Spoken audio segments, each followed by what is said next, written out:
Alrighty. Well, first and foremost, God of War is one of my favorite series since I was forgot what year it came out, 2000 or something. Way back in the day, the first original God of War. I related to him at that time, even though he wasn't a character of like emotions or things like that. He just was always angry. I had to live in a life of danger, so I had to be that way. Even though deep down in my heart I was a good person, the fear of society turned me to be this tough guy. And that's kind of like, the man up thing in the world, right? But with that said, God of War Ragnarok is releasing this year for sure. And the reason why was because there was a lot of controversy on the internet. Last week, I predicted that on June 30th, we would get a state of play, or at least the announcement of a state of play. And that was delayed. Sony delayed it because they wanted to work on a few things. I'm not sure what happened. After they basically said, okay, be patient, we'll announce this later. The internet went crazy. They started DMing and emailing the developers and sending out very disrespectful things and things that it's like, you can be mad that you didn't get the game when you wanted. They have not put out pre-orders anyway, so you can't get mad at something you didn't pre-order. I understand when somebody pre-orders it and they're like, I expected it on November. And you're like, oh, wow, that kind of sucks. But if they never put out a pre-order, they didn't announce a release date, you can't get mad for them not to.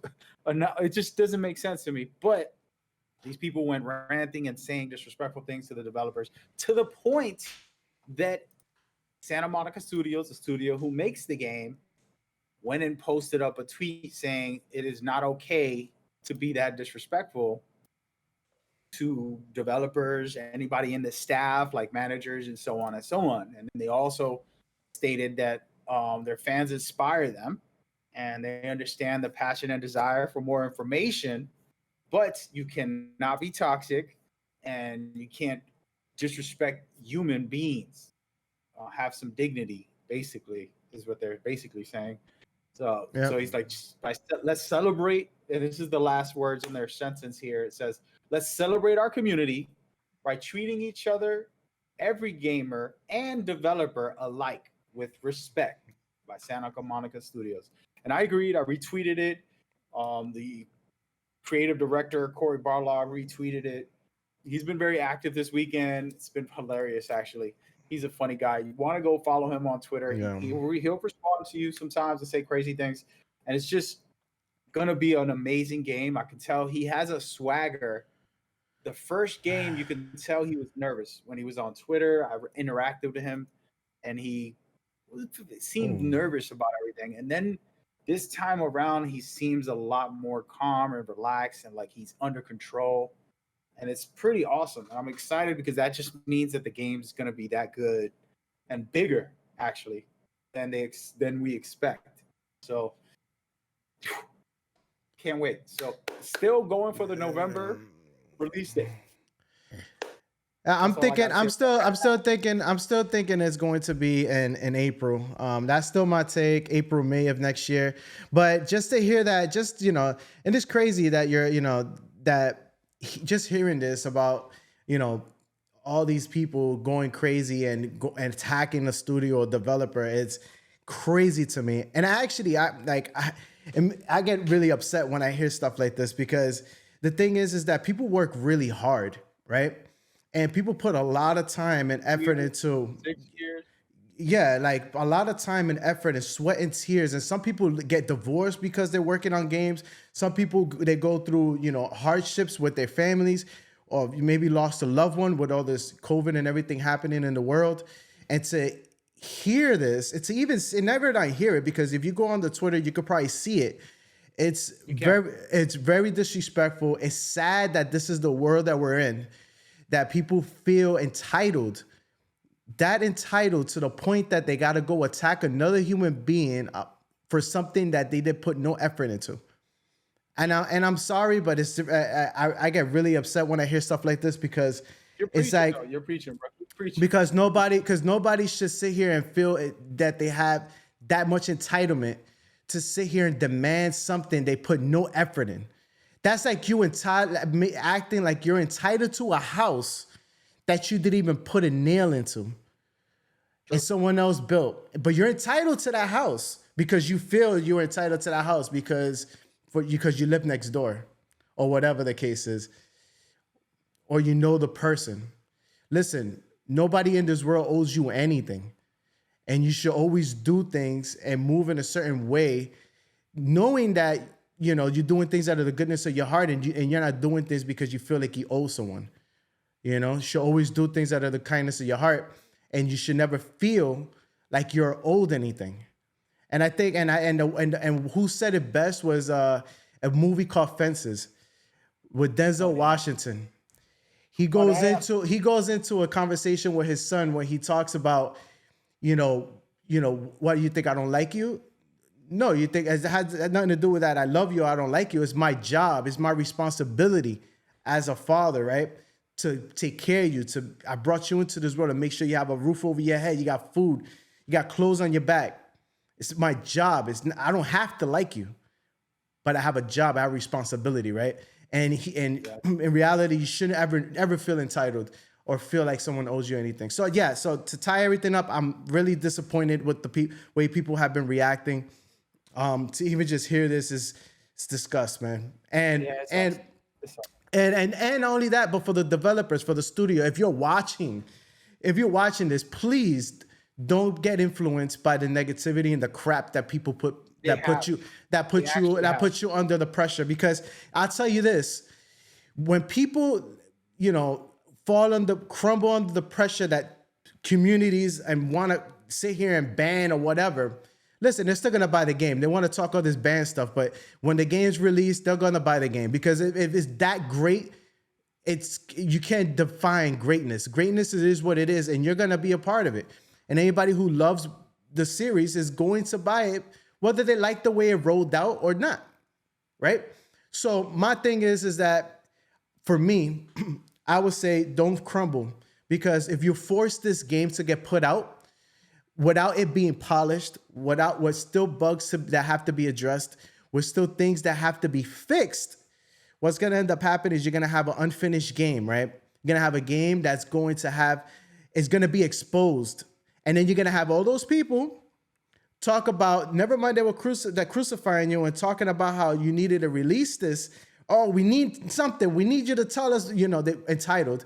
But then they're also going to be the same people who come back at you and say, oh, why is this bug in the game? Why is this? Why is that? They're going to talk all this crap about why this game is being released in this way. And so my suggestion to you guys, if you guys are watching this, please don't crumble over the community and the crap that the stress that people put you guys under. You know, sometimes you got to, you know, what Cory Barlog did at one point, he deleted silenced his Twitter completely. Listen, and it's sad that people have to get put into a place where they have to do that. But listen, until this game is completely done and finished, then open up the doors for more conversation to be had. Because at this point, people are being disrespectful. Then you got to silence it and continue to work in your caves, in your dungeons, until this is completely the finished product and this is what you want to present, and then you present it. And then guess what? Anybody who was upset, stay upset. And if you were mad, then, you know, if you want to and you're still excited about this, then get over it. Sorry, but that's just the reality, and I have to say it like it is.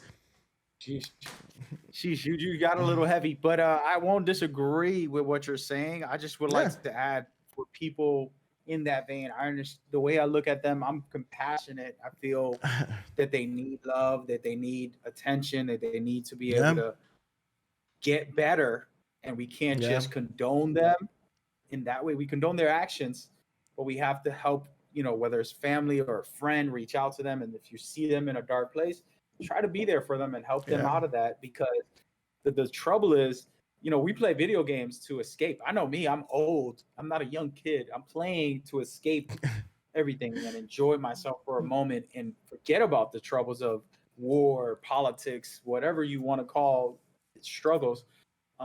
That's my joy. And the facts are, when there's people like this who are trying to ruin that fun, it just shows like, damn, they really need some help. Like, I don't feel anger towards them. I feel Yeah. compassion. I feel empathy. I feel like somebody has to be there for them. And it might not be me, but somebody should try. And that's why when you see me, I don't know if you guys ever on my streams, when a troll comes in, I give them 10, 15 minutes. I kind of time it. I say, all right, I'm going to see what they're about, where their head's at. I'm going to try to adjust and let them let off their steam and see what's really behind the cover. It doesn't work all the time, but there are a few times that the person's like, oh, why did you treat me like that? Why didn't you ban me? And why they'll message me and they'll thank me later, 5 years later, 4 years later. You know, I grew up and I realized I was just ignorant at that time. I appreciate the way you treated me. And I'm like, damn, I could show you, Claudia, a message or two. It was just beautiful moments like that are touching because it's hard to swallow all of that hate and that negativity when people come at you, especially when you start gaining a little fame. People do it all the time. They just do it automatically. So, you know, I say that to say, you know, there's sides to the story that we got to try to respect. But I brought up this topic specifically because, you know, the United Nation of gaming, the developers, the gamers, the people who are passionate about this stuff, you know, the new games coming out. I have two friends that work in Santa Monica Studios. One is an animator, the other is a cinematic. My boy T from NBA Live went and transferred over there to Santa Monica Studios when he thought he was going to get fired because they closed down the NBA Live studio. He ended up getting his dream job. And, you know, those guys are there and, you know, they deal with their own stress and their own struggles and their own mental health issues, just like us. We're all human. So always try to be healthy and not allow these things to affect you. Step away from whoever's in your life or whatever's in your life that's not healthy. You know, so that's my advice. But either with all that said, you know, in the end of the day, we're gonna get one of the greatest games, most likely. I really hope it's at least to the same level as the one that came before. I think it's gonna surpass it. But if it can just be right there, which I think is gonna surpass it, I would be very excited and very thrilled to be able to enjoy it. Yeah, I can definitely see this game kicking it up a notch. And really take it and doing some amazing things. Yeah, because the thing is, you got a game that's came back, got remade, and got feedback from the community. And now they can see where they can add, like, and now they can be really creative because never mind that they just working inside and just getting all these creative ideas. But now that it's been exposed, the first one's been exposed, and you got all these communities coming together, throwing the ideas, and now they're able to collectively take all that, plus still continue to hone in their ideas and take all that and implement that gameplay or that style that they're kind of looking for into something new and fresh in this new God of War. I can see them doing amazing things. And like I said, and I'm glad you brought this topic up because I'm sorry, like when you started talking about it, I get a little emotional, like because I don't like to see people being mistreated. I hate it. I don't like it. But and at the same time, it's like I gotta stand up for what I feel is right. And I don't feel like that, you know, people acting in that way, you know, and I know there's two sides to the story. Sometimes they got to get a little spanking. It is what it is. But it is what it is. The internet had a spank button on it. Yeah, exactly, right? We're not banning you. We're spanking. We're going to spank you. We're not going to, no, they're going to have a like, dislike, and a spank button. Spank.